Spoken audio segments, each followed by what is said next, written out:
When you make decisions, if you're basing it on people liking you or getting approval, at some point that house of cards is going to fail. It's going to fall. Make decisions on what is best for kids and then what's best for your staff. Because when you do that, yes, you're going to have some different people who are not going to like your decision. It's always like that. So just get over that. It's always going to be that. But when things start moving in the right direction, that praise or that applause that you're looking for will come.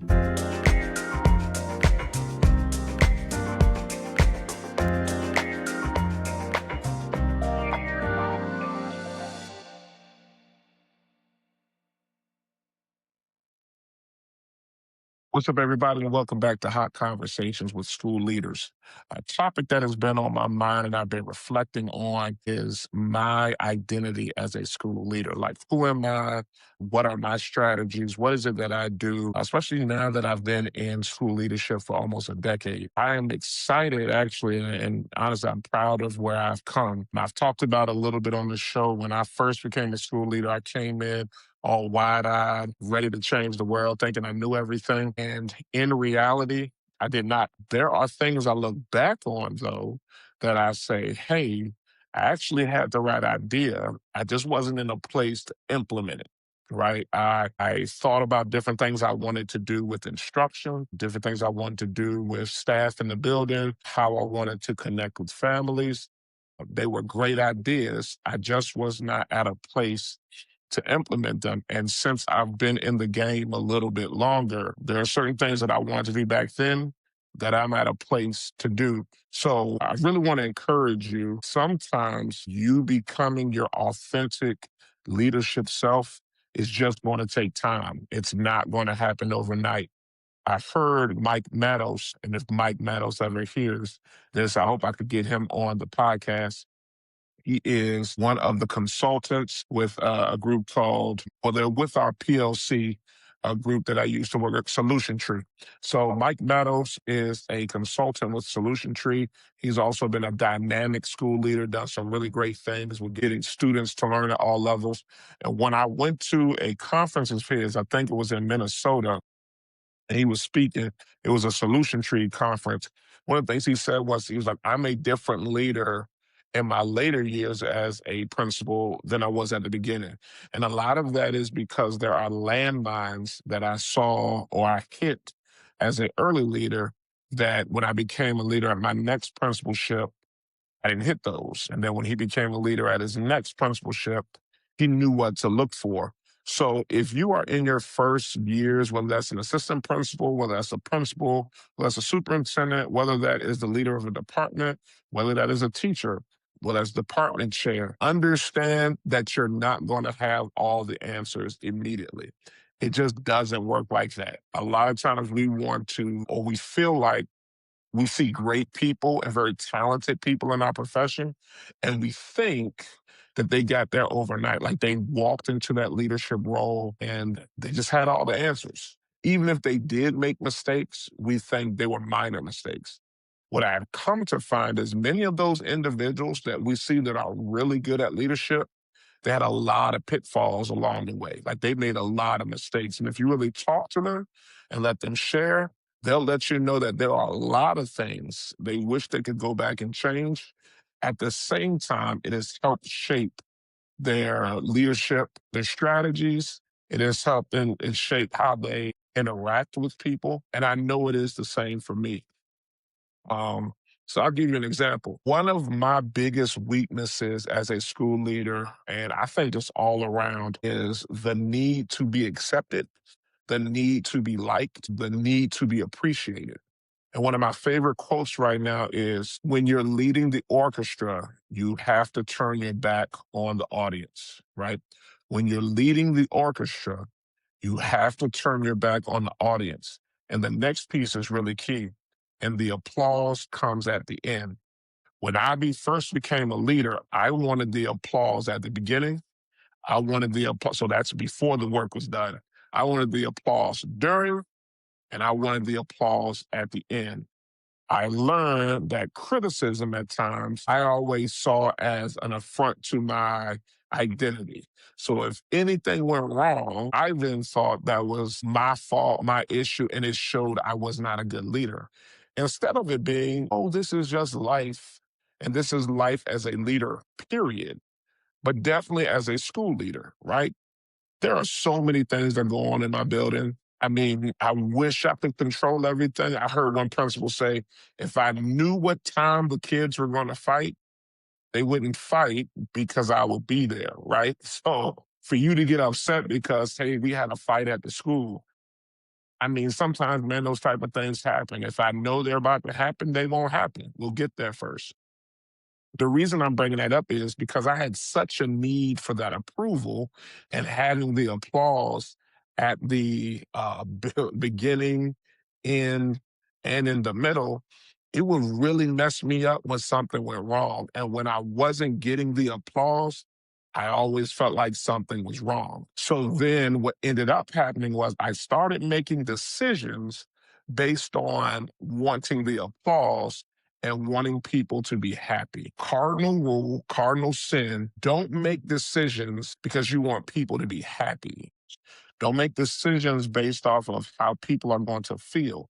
Make decisions based off of the data that you've gotten and what's best for, especially as a school leader. Number one, what's best for kids.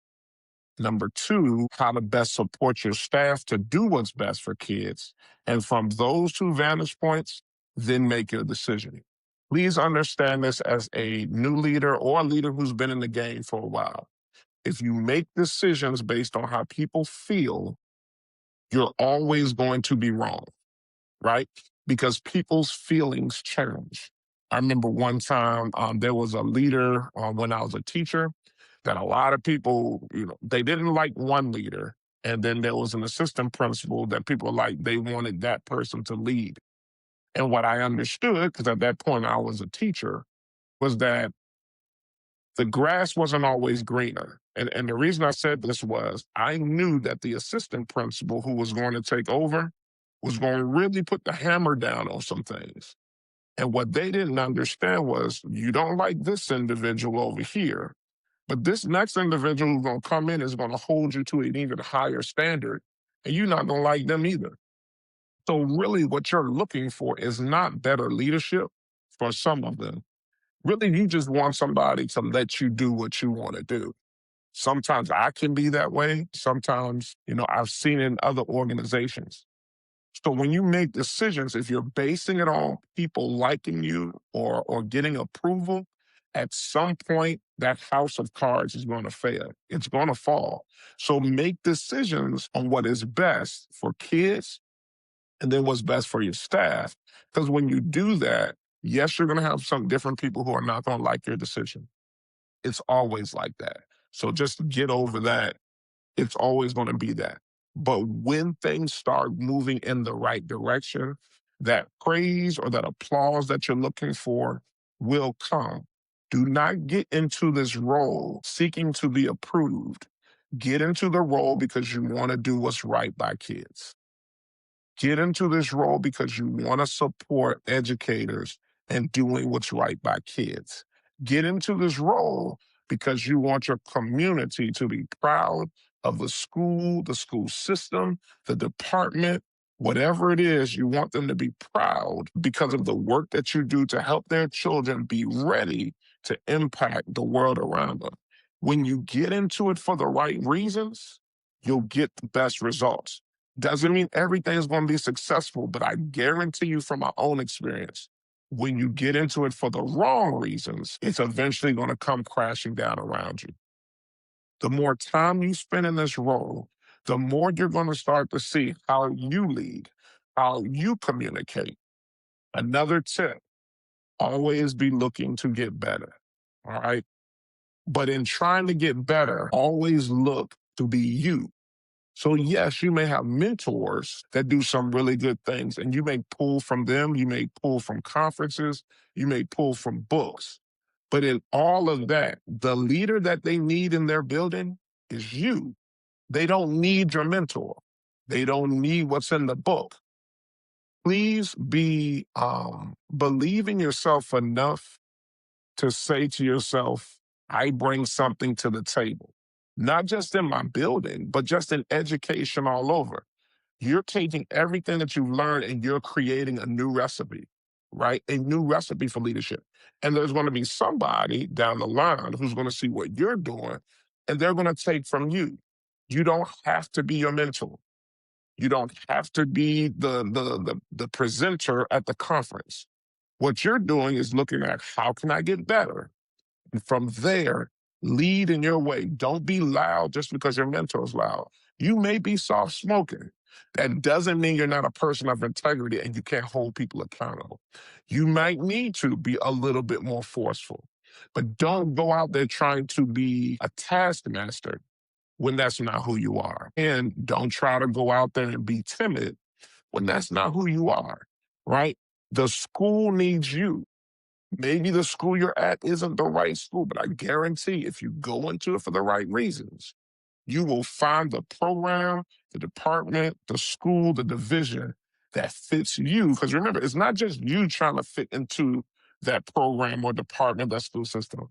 Sometimes, man, it's really about do we fit together? In fact, I say all the time, do we fit together?